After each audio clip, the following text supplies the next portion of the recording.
Boa noite a todos, que a paz de Jesus nos envolva, acalente os nossos corações, esteja aqui conosco, para que nós possamos mergulhar nos seus ensinamentos e sair daqui vitoriosos com as conquistas de conhecimento que nós consigamos fazer através dos estudos da noite de hoje. O nosso tema é Bem-aventurados os pacificadores. É um tema contido no Evangelho de Mateus, no capítulo 5, que trata do Sermão do Monte. E dentro do Sermão do Monte, as bem-aventuranças. E essa é uma das bem-aventuranças, que está contida no capítulo 5, versículo 9. Eu gostaria de iniciar lendo para vocês uma pequena mensagem do Livro da Esperança, que é um livro psicografado pelo Chico Xavier e ditado pelo Espírito Emmanuel, que era o seu mentor, e ele se chama Pacificação. Bem-aventurados os pacificadores, porque serão chamados filhos de Deus. Mas que queria Jesus dizer por essas palavras, bem-aventurados os que são brandos porque possuirão a terra, tendo recomendado aos homens que renunciassem aos bens deste mundo e havendo-lhes prometido os do céu? Enquanto aguarda os bens do céu, tem um homem necessidade dos da terra para viver. Apenas o que ele lhe recomenda é que não ligue a estes últimos mais importância que aos primeiros. Escutaste interrogações condenatórias em torno do amigo ausente. Informaste algo com discrição e bondade, salientando a boa parte que o distingue e sem colocar o assunto no prato da intriga edificaste em silêncio a harmonia possível. Surpreendeste pequeninos deveres a cumprir na esfera de obrigações que te não competem. Sem qualquer impulso de reprimenda, atendeste a semelhantes tarefas por ti mesmo, na certeza de que todos temos distrações lamentáveis. Anotaste a falta do companheiro, esqueceste toda a preocupação de censura, diligenciando substituí-lo em serviço sem alardear superioridade. Assinalaste o erro do vizinho, foges de divulgar-lhe a infelicidade e dispõe-te a auxiliá-lo no momento preciso, sem exibição da virtude. Recebeste queixas amargas e te feriram injustamente. Sabes ouvi-las com paciência, abstendo-te de impelir os irmãos do caminho às teias da sombra, trabalhando sinceramente para desfazê-las. Caluniaram-te abertamente, incendiando-te a vida.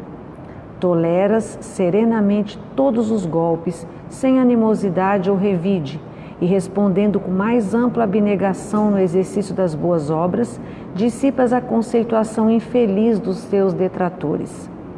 Descobriste a existência de companheiros iludidos ou obsediados, que se fazem motivos de perturbação ou de escândalo no plantio do bem ou na seara da luz.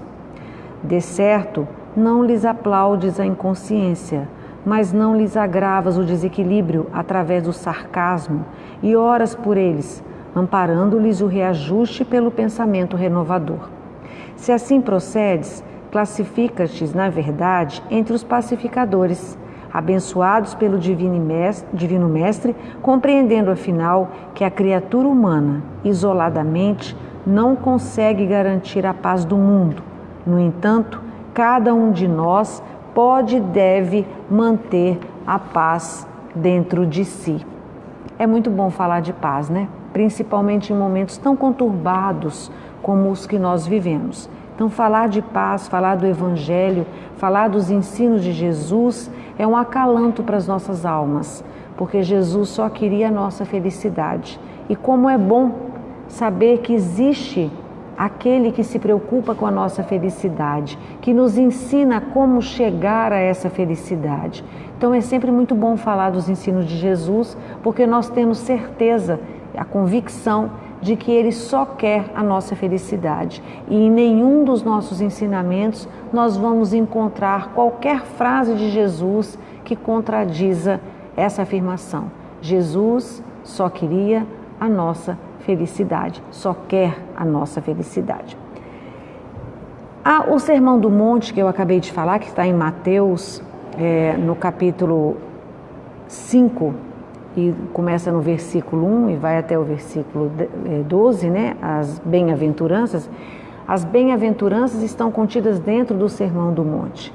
O Sermão do Monte é um apanhado, na verdade, dos ensinos de Jesus. Todos os ensinos dele estão contidos no Sermão do Monte. E é interessante que as bem-aventuranças estão também nele contidas, mas é muito interessante que Gandhi, que é conhecido de todos nós, não era cristão. Ele era hindu, tinha sua própria religião ligada ao hinduísmo, mas ele disse uma coisa sobre esse Sermão do Monte que nos toca profundamente o coração. Ele disse o seguinte: se toda a literatura espiritual do planeta se perdesse e só restasse o Sermão do Monte, nada estaria perdido. Olha só, ele não era cristão, mas ele vê nesses ensinos de Jesus, levados ao nosso conhecimento através do Sermão do Monte, ele vê a redenção da humanidade, o caminho da verdade. E é muito bom a gente saber que mesmo entre os não cristãos, Jesus se faz tão presente e se coloca de uma forma tão elevada. Os bem-aventurados, né, o significado de bem-aventurados são os felizes, os bem encaminhados. Mas é bastante contraditório a gente pensar que Jesus chamava de bem-aventurados ou de felizes aqueles, por exemplo, que choravam, aqueles que eram injustiçados, né? Porque ele fala: vós que sois bem-aventurados os injustiçados, porque encontrarão a justiça. Bem-aventurados os que choram, porque encontrarão acalanto. Enfim, ele chama de felizes aqueles que, ao nosso ver, são extremamente infelizes. Ele veio ensinar para nós, através dessas bem-aventuranças, justamente o contrário do que nós pensávamos naquela época. Ele subiu ao monte, na verdade, para nos dar a fórmula da felicidade. E essa fórmula da felicidade que ele nos trouxe, ela, à primeira vista, ela é difícil de ser compreendida, justamente porque nós temos os nossos conceitos do mundo. O que é felicidade para nós no nosso mundo, né? É feliz quem chora? Não, quem chora não é feliz. Mas Jesus vai muito além do nosso mundo.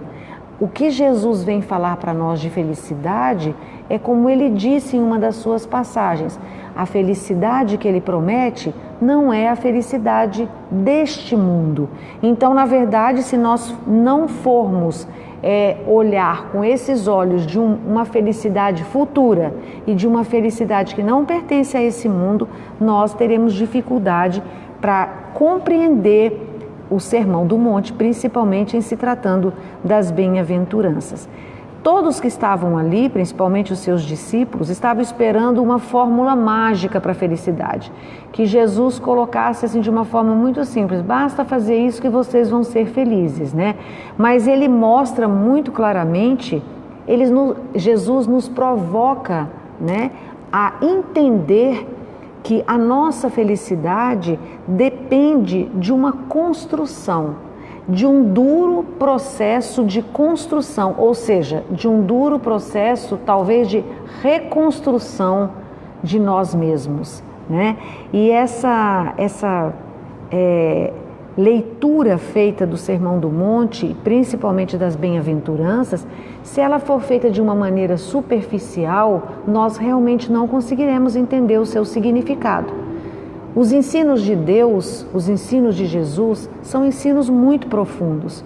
Eles não podem ser vistos na superficialidade, senão nós, de fato, não conseguiremos entender o real significado daquilo que Jesus quis nos passar.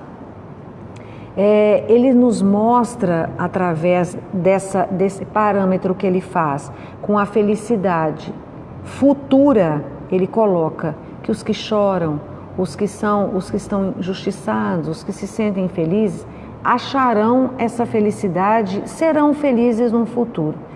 Esse parâmetro que ele faz significa que ele nos traz a reflexão de que não existe fórmula mágica para encontrar essa felicidade. A fórmula de encontrar essa felicidade está em cada um de nós, na nossa mudança, na nossa transformação. E é interessante que eu vi outro dia uma matéria em um canal que fala sobre natureza e sobre os animais. Eu vi uma matéria que eu achei muito interessante, que é sobre a águia americana. E ele, inclusive, tem citações dessa história da águia em alguns textos que a gente lê. As pessoas, quando falam de renovação, de mudança, citam o exemplo dessa águia. E eu achei extremamente interessante esse exemplo, eu não o conhecia. A águia, ela vive aproximadamente 80 anos, de 70 a 80 anos. Mas ela é um animal caçador, é um predador. E quando ela chega por volta dos seus 40 anos, ela começa a ter, o bico começa a ficar amolecido, dificultando extremamente a pegar e comer as suas presas. Então a águia, ela num voo solitário, ela vai para uma montanha bem alta. E nessa montanha ela começa um processo de transformação e de sofrimento, porque ela começa a bater o seu bico na rocha, bater, até que esse bico caia e dê lugar a um bico novo, que está por debaixo daquele, já em formação. E quando ela consegue, depois de muita dor, tirar esse bico velho, ela começa com esse bico novo, ela começa a arrancar as suas unhas, porque as suas unhas também, já amolecidas pelo tempo, não conseguem segurar, agarrar as suas presas. Então ela começa a arrancar não seria suas unhas, seria o termo mais apropriado, suas garras. E ela também faz todo esse processo, tira todas as suas garras e ali surgem garras novas. E com garras novas e um bico novo, a águia tira todas as suas penas, porque as suas penas também já não suportam mais a chuva, já estão pesadas, já não suportam um voo que ela precisa para poder se manter, para poder caçar, para poder viver, para poder se esconder. Então ela passa por todo um processo de profundo sofrimento, tirando o bico, tirando as garras e tirando suas penas. Ela passa por esse processo de profundo sofrimento, que é um processo de transformação, para ela voltar a ser a águia que ela era.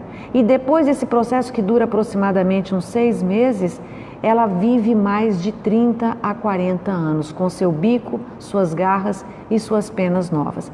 E nós queremos mudar a nossa vida e encontrar e sermos novos e termos felicidade e encontrarmos por trás de nós aquele ser cansado, encontrarmos o resultado de uma transformação da noite para o dia.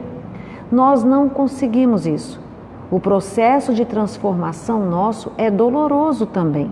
Então, quando Jesus fala que os que choram serão felizes, é os que choram bem.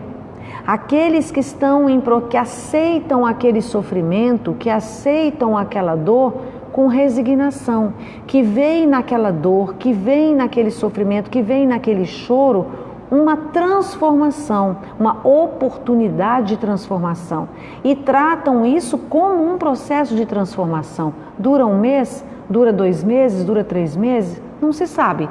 O processo de transformação da águia dura 6 meses, mas e o nosso? O nosso pode durar várias encarnações, uma encarnação, quantas encarnações forem necessárias para que nós consigamos voltar à nossa plenitude. E são essas mudanças necessárias para o ciclo da nossa vida, né? E quando nós paramos para pensar em paz, voltando, né, aos pacificadores, quando nós paramos para pensar nesse tema paz, que é o que nós não sentimos quando estamos sofrendo, porque a paz que nós conhecemos é a paz de estar de frente para o mar, olhando o mar sem fazer nada. Essa é a paz que nós conhecemos. Quando a gente fala assim, eu quero tirar um final de semana de paz. O que é? É ficar deitado assistindo televisão, no silêncio, ou ficar, ou fazer um acampamento, ou ir para um rio, ou ir para um... não sei. Mas alguma coisa que nos deixa sem fazer nada e sem pensar em nada. Essa é a paz que nós conhecemos. E a gente vê que a paz que o Evangelho trata é completamente diferente. Desde o nascimento de Jesus, quando Lucas, no capítulo 2, relata o seu nascimento, ele diz para nós que de repente juntou-se ao anjo uma multidão do exército do céu, os arautos do Senhor, né? E dizendo: glória a Deus nas alturas e paz sobre a terra, boa vontade para com os homens. Olha só, e paz na terra. Que paz é essa? Antes de morrer, perto da sua morte, Jesus fala aos seus discípulos: eu vos deixo a paz, eu vos dou a minha paz. Não a dou como o mundo a dá. Não se turbe vosso coração, nem se atemorize. Aí a gente pergunta, mas que paz é essa que o mundo nos oferece? Que Jesus se refere que não é a paz do mundo que ele vai nos dar. Qual é a paz que o mundo nos oferece? É essa paz. Sabe qual é a paz que a gente conhece? É a tranquilidade entre um problema e outro. É um período de tranquilidade que a gente passa entre duas situações conflituosas e dolorosas para nós, é o que nós chamamos de paz. Eu estou em paz, porque eu não estou passando um problema. Não foi essa paz que Jesus nos prometeu. Ele prometeu a paz dele. E quando ele é crucificado, e no terceiro dia, quando ele aparece, que é o que se chama sua ressurreição, ele se mostra aos seus discípulos e ele diz: a paz esteja convosco. Olha só, quantas vezes, e isso foram algumas anotações que eu fiz, mas quantas vezes a paz aparece nos evangelhos? Quantas vezes nós vemos a referência a esse sentimento de paz nos evangelhos, mas não essa paz que o mundo nos oferece, né? Jesus provoca o nosso raciocínio. Ele, na verdade, nos conclama a nos educarmos. O que é essa educação que Jesus nos conclama a ter, a participar, a conquistar, na verdade? É a transformação da nossa animosidade em inteligência. Quando a gente transforma a nossa animosidade em inteligência, rapidamente a gente transforma a nossa inteligência em humanidade. E essa humanidade se transforma em angelitude. E a angelitude é a nossa maneira de mostrar que somos filhos de Deus.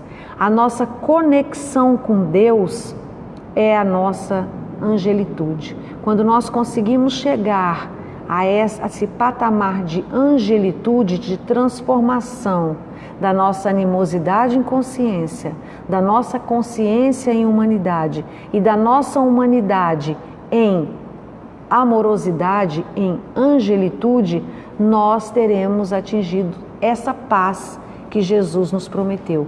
Porque todas as vezes que nós temos atitudes pacificadoras, de paz, nós estamos mostrando o DNA divino que tem em cada um de nós. Então, nós só nos tornamos pacificadores quando nós conseguimos atingir esse grau de angelitude, que é a expressão de Deus em nós.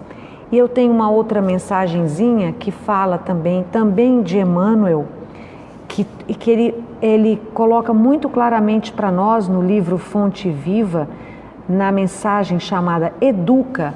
essa necessidade de educação dos nossos sentimentos para que nós consigamos atingir essa angelitude que nos possibilita ser pacificadores. A mensagem diz o seguinte: não sabeis vós que sois o templo de Deus e que o Espírito de Deus habita em vós? Isso está em Paulo, na sua primeira carta aos Coríntios. Deus habita em nós e nós habitamos em Deus, né? Na semente minúscula reside o germe do tronco benfeitor. No coração da terra há melodias da fonte. No bloco de pedra há obras-primas de estatutária. Entretanto, o pomar reclama esforço ativo. A corrente cristalina pede aquedutos para transportar-se incontaminada. A joia de escultura pede milagres do buril. Também o Espírito traz consigo o gene da divindade. Deus está em nós, tanto quanto estamos em Deus. Mas para que a luz divina se destaque da treva humana, é necessário que os processos educativos da vida nos trabalhem no empedrado caminho dos milênios. Somente o coração enobrecido no grande entendimento pode vazar o heroísmo santificante. Apenas o cérebro cultivado pode produzir iluminadas formas de pensamento. Só a grandeza espiritual consegue gerar a palavra equilibrada, o verbo sublime e a voz balsamizante. Interpretamos a dor e o trabalho por artistas celestes de nosso acrisolamento. Educa e transformarás a irracionalidade em inteligência, a inteligência em humanidade e a humanidade em angelitude. Educa e edificarás o paraíso na terra. Se sabemos que o Senhor habita em nós, aperfeiçoemos a nossa vida a fim de manifestá-lo. É lindo isso, né? Porque é essa educação que nos transforma em seres que podem demonstrar que Deus realmente habita em nós. E quando nós conseguimos atingir esse estado de angelitude que mostra a presença de Deus em nós, é que nós passaremos a ser os pacificadores que Jesus fala aqui, faz menção nas suas bem-aventuranças, né? A educação, através dessa educação que Jesus nos provoca a ter, né, que nós nos tornamos pacificadores, que nós, na verdade, através das nossas atitudes de pacificação, nós somos especialistas em conflitos, né? Onde há guerra, onde há dor, onde há demanda, contenda, onde há sofrimento, onde há tristeza, onde há angústia, onde há agressividade, onde há tudo aquilo que é contrário às leis do amor, lá estão os pacificadores. Para isso eles existem, para pacificar os conflitos, né? Então os pacificadores são especialistas em conflitos. Eles funcionam como um exército, né? Eles funcionam como um exército, é como se fosse o corpo de bombeiro apagando incêndios. Os pacificadores atuam dessa forma, apagando os incêndios que a humanidade cria, apagando as dores, o sofrimento, levando o conforto, levando o consolo, levando a paz e a tranquilidade nesses mais diversos ambientes onde reside o conflito. Ele está sempre no meio dessas situações conflituosas. Mas antes de Jesus falar nos pacificadores, ele vai falar dos pacíficos. Inclusive os pacíficos também é tratado no Evangelho segundo o Espiritismo, no capítulo 9, né? Bem-aventurados os mansos e pacíficos. Mas há uma diferença entre ser pacífico e ser pacificador. Nós estamos tratando dos pacificadores. Os pacíficos já deve ter sido tema, né, da palestra, de uma palestra anterior, de um estudo anterior. Quando ele fala nos pacíficos, ele diz que os pacíficos herdarão a terra. Todas as religiões, elas tratam disso. elas tratam de um mundo que elas almejam, e a mesma coisa o Espiritismo, a doutrina espírita, almeja um mundo onde os brandos de coração, os puros, os caridosos, os amorosos, os gentis, onde eles façam parte desse mundo, eles sejam a maioria desse mundo. Todos nós, todas as religiões anseiam por isso, falam em um mundo de pessoas pacíficas, de espíritos pacíficos, né? Nós, principalmente nesse processo de regeneração que nós tão bem conhecemos, nós estamos na esperança de passarmos a uma fase de planeta de regeneração, onde prevalecerão os mansos e pacíficos. Mas ser pacífico, eu ouvi uma vez alguém dizendo, eu achei muito interessante, que os pacíficos, na verdade, são diferentes dos pacificadores. Os pacíficos, eles são aqueles que já não dão trabalho para Deus mais. Eles cuidam da sua vida.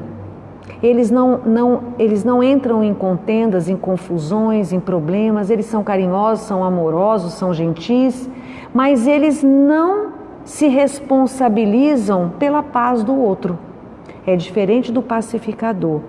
Os mansos e pacíficos, eles são amigos da paz. Eles não participam mais das agitações do mundo. Mas não é essa paz que Jesus propõe. Ele espera de nós, realmente, que sejamos assim. Mas no nosso estudo, o que nós tratamos é dos pacificadores, porque os pacificadores, eles têm uma paz ativa. Ele trabalha em prol da paz do outro e não somente da sua paz. Exige o mais alto grau de domínio pessoal.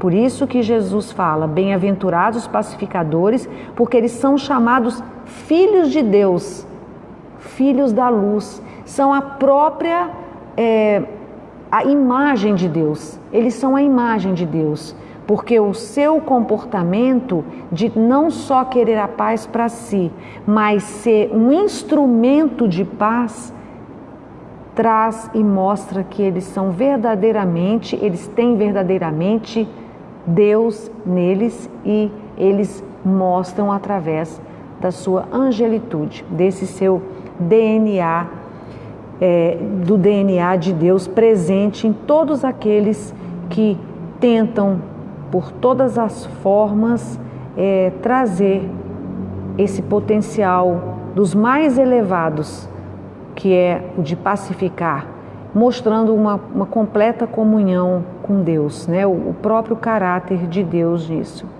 E nós, numa dessas mensagens que Emmanuel traz para nós, Emmanuel traz muitas mensagens enriquecedoras para o nosso conhecimento, ele fala claramente, nós estamos em Deus como Deus está em nós. Desculpa. Então, o nosso dever, enquanto cristãos e enquanto conhecedores, não só do Sermão do Monte, não só das bem-aventuranças, né, como de todos os ensinamentos de Deus, o nosso dever é nos tornarmos pacificadores, é estimular a paz do outro, confiar na força da não violência. E eu trouxe um exemplo porque foi muito interessante, nada é coincidência, mas ontem, eu assistindo um jornal, eu vi que morreu ontem ou anteontem, um político da Irlanda do Norte chamado John Hume. Esse político, ele foi Prêmio Nobel da Paz em 1998. Ele foi um político da Irlanda do Norte, idealizador do acordo chamado Sexta-feira Santa, que foi assinado em 1998 mesmo com um líder protestante. A Irlanda do Norte, Irlanda, é um país onde há grandes conflitos entre protestantes e católicos. Ele era católico e ele não se conformava com esse conflito, que durou. A Irlanda do Norte, ela não só tinha o problema do conflito religioso com os católicos, como ela tinha um problema muito sério de conflito com a dominação da Inglaterra sobre eles, né? Então, eles viveram 30 anos de conflito. E foi um conflito que ceifou mais de 3.500 vidas. E esse John Hume, que morreu agora, 3 dias, com 83 anos, ele foi capaz, através da assinatura de paz desse tratado, com um líder protestante da época, ele era católico, ele assinou esse tratado, e os dois ganharam o Prêmio da Paz, o Prêmio Nobel da Paz, os dois, nesse mesmo ano.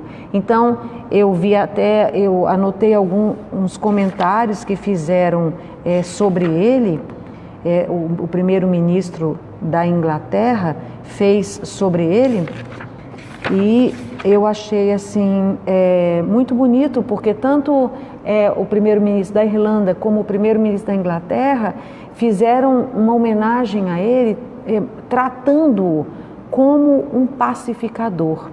Um deles diz: ele foi um gigante político totalmente oposto à violência e com um agudo senso de justiça social, que se recusava, olha que bonito isso, que se recusava a acreditar que o futuro deveria se parecer com o passado. Porque ele não queria um futuro dos 30 anos que ele tinha convivido de conflito. Então, outra pessoa o definiu como um grande herói e um verdadeiro artífice da paz. Nós temos diversos outros exemplos. Eu trouxe esse exemplo de um pacificador. Nós temos Gandhi, nós temos Mandela, enfim, nós temos muitos exemplos de pacificador. Mas esse foi... por acaso, ele acabou de morrer e eu achei interessante trazê-lo como um exemplo de pacificador. Os outros já são mais conhecidos e mais citados. E nós temos que entender que todos nós temos um pouco dele em nós. Nós já somos Gandhi, nós já somos Mandela, nós já somos John Hume, nós temos tudo isso dentro de nós, nós temos todos eles dentro de nós. O que nós precisamos é sair do nosso comodismo de ser só pacífico e buscar se conhecer, ter fé e, como disse Emmanuel, se educar para passar da condição de um ser pacífico para um ser pacificador.